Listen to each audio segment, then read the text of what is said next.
Giant Squid, Searching for a Sea Monster by Mary N. Cirillo and Clyde F. E. Roper.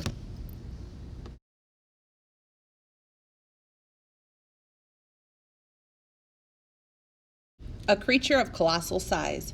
Without warning, a gigantic, twisting tentacle burst out of a dark sea. As flexible as a human hand, it snatches a sailor from the deck of his ship. A single scream pierces the night. The sailor and the creature are gone.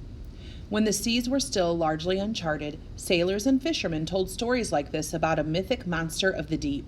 Norwegian sailors described a spider-like creature as big as an island. Its long arms could wrap around the mast of a ship and drag it to the bottom of the ocean. Or the monster could create a gigantic whirlpool as it dove back into the depths, pulling the ship down with it. Sailors and storytellers called the creature the Kraken. Drawings of this mysterious beast bore a strong resemblance to what we now know as the giant squid. In 1874, a newspaper account of an actual encounter between a ship's crew and a giant sea creature inspired the French author Jules Verne to revise a book he was writing. As the paper reported, a sea captain claimed that he had ordered his crew to fire on a many-armed sea monster, which he believed was trying to climb aboard his ship. Riddled with the rifle bullets and weighed down by cannonballs, the beast finally sank beneath the waves. Verne put this tale to work in his fiction. An attack on Captain Nemo and the crew of the Nautilus by a squid of colossal size became the most famous scene in Verne's book, 20,000 Leagues Under the Sea.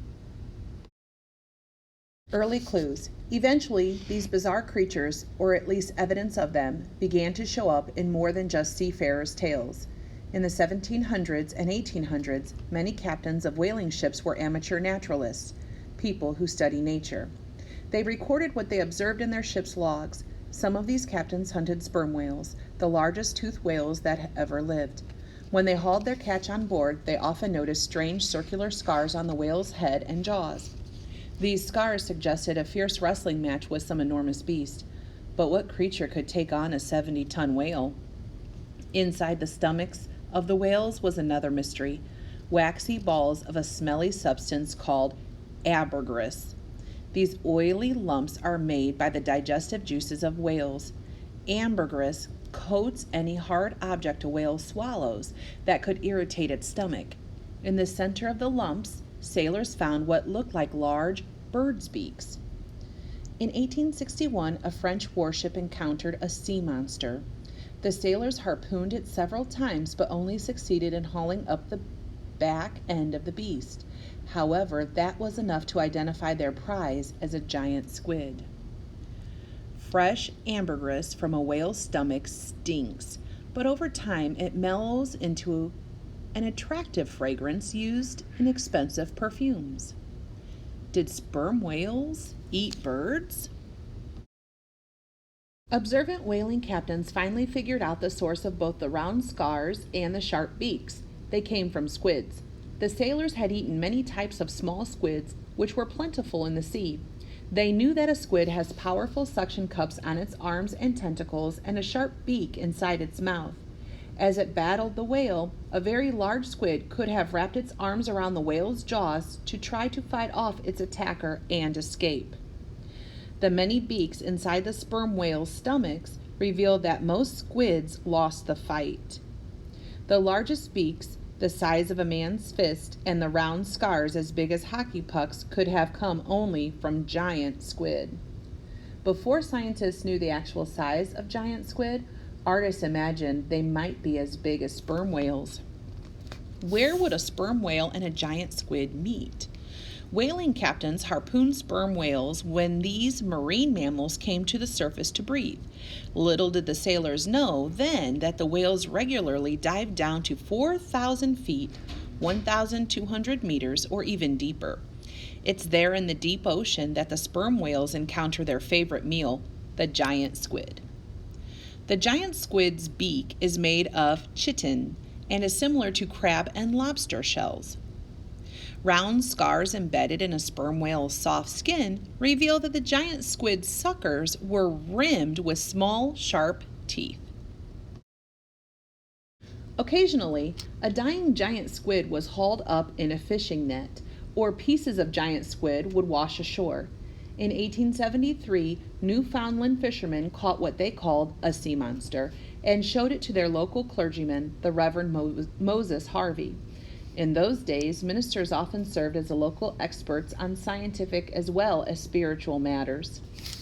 The Reverend Harvey persuaded the fisherman to give him the remains of the squid, which he dropped over a bathtub and put on display. It was the first complete giant squid specimen known to science. Left. The Reverend Moses Harvey put his sea monster on display by carefully draping it over a bathtub to show off its many arms and tentacles. Opposite page, many giant squid washed up on the shores of eastern Canada in the late 1800s. Why do giant squid sometimes wash up on shore? Scientists know that sometimes deep, cold ocean currents change their course, moving closer to the surface. Animals that normally live in the depths, including giant squid, may be transported by wayward currents into new territory, often to warmer, shallower water closer to land. There, the dramatic differences in water temperature can kill deep sea animals. Scientists suspect that these conditions existed at the times when dead giant squid washed ashore off the eastern coast of Canada. A giant squid washed up on a New Zealand beach in 1984. Meet the squid hunter. Despite the stories of giant squid attacking ships, scientists have learned that these beasts rarely emerge from their home at 1,600 to 3,300 feet, 500 to 1,000 meters below sea surface. Even today, almost no humans have gone where giant squid reside. And sightings of these giants at the surface are rare and mysterious events. This mystery helped inspire one person who made it his life's work to find and study these creatures. It began with snails. As a child, Clyde Roper spent hours following narrow trails along the seashore in New Hampshire. The trails led him to a tiny snail, a periwinkle, plowing through the wet sand on its one slimy foot.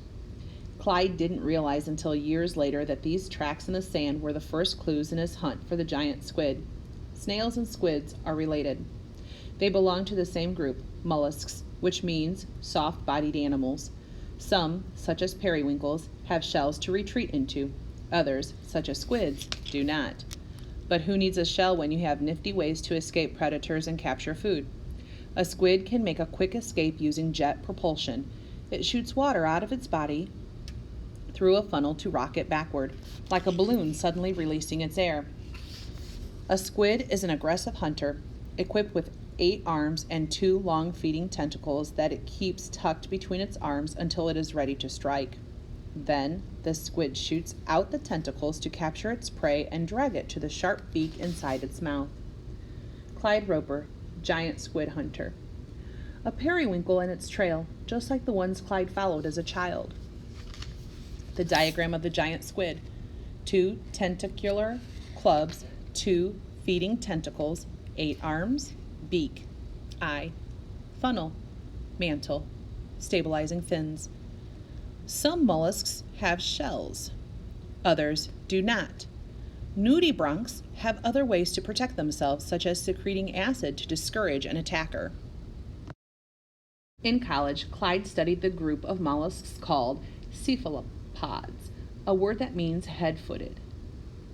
He learned all he could about the many types of squids and their relatives, octopuses, cuttlefishes, and chambered nautiluses. Each member of this group has a flexible body with big eyes and a mouth surrounded by many arms. Octopuses have 8 arms. Squids and cuttlefishes have 8 arms plus 2 tentacles. But the chambered nautilus holds the record with 80 to 100 arms. Cephalopods are the most complex group of mollusks. The head contains the brain and large eyes, and the body holds the animal's organs. Heart, most have 3 hearts, kidneys, liver, stomach, and gills. The gills take oxygen from the seawater as it passes through them, allowing squids and octopuses to breathe. Like other cephalopods, the giant squid has suction cups to grab onto things. The giant squid's suckers are surrounded by small, sharp teeth that dig into the flesh of its prey. Its sharp beak has proven strong enough to bite through steel cable. Why then does the sperm whale always have the advantage in a contest with the giant squid? It's because a sperm whale's mouth is ideal for capturing soft body prey. It has teeth only in the bottom jaw. Those huge cone-shaped teeth fit snugly into sockets in the upper jaw. This way, the whale can hold on to victims that have no bones or shells. A giant squid doesn't stand a chance. Cephalopods, head-footed, chambered nautiluses, cuttlefishes, squids, octopuses. Get a grip. The open mouth of a sperm whale shows how it can clench a soft squid between its jaws. Architeuthis, the chief squid. Ocean detectives on the chase. There are more than 500 species of squid, a number that keeps growing as new species are found each year. Scientists have named the giant squid Architeuthis, which means the chief squid.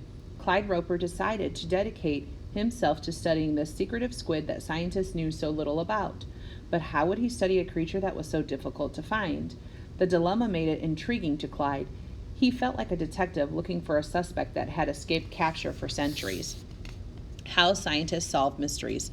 Scientists make observations that lead to an idea they want to test, a hypothesis. To test the idea, they collect information or gather clues, data by observing nature or by designing an experiment. Then, like detectives, they try to figure out what all the clues mean. Often more answers lead to more questions. Scientists don't give up if the answer is difficult to find. Unlike TV detectives who can solve a case in an hour, it sometimes takes a lifetime or longer to solve a scientific mystery. One day, when Clyde was studying at the University of Miami, he got a call about a dead sperm whale that had washed ashore. Did anyone want to examine it? Absolutely. Since sperm whales were no longer hunted, this was a rare chance to try to find a modern-day link between sperm whales and giant squid. Clyde and his friends raced to the beach.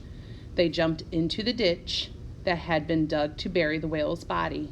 Armed with knives, saws, and hatches, they cut into one stomach, then another, and then another, until they were up to their shoulders inside the whale's 3 stomachs. It was a messy job, but would it give them clues to the giant squid? Hours later, the researchers had retrieved nearly 1,000 squid beaks.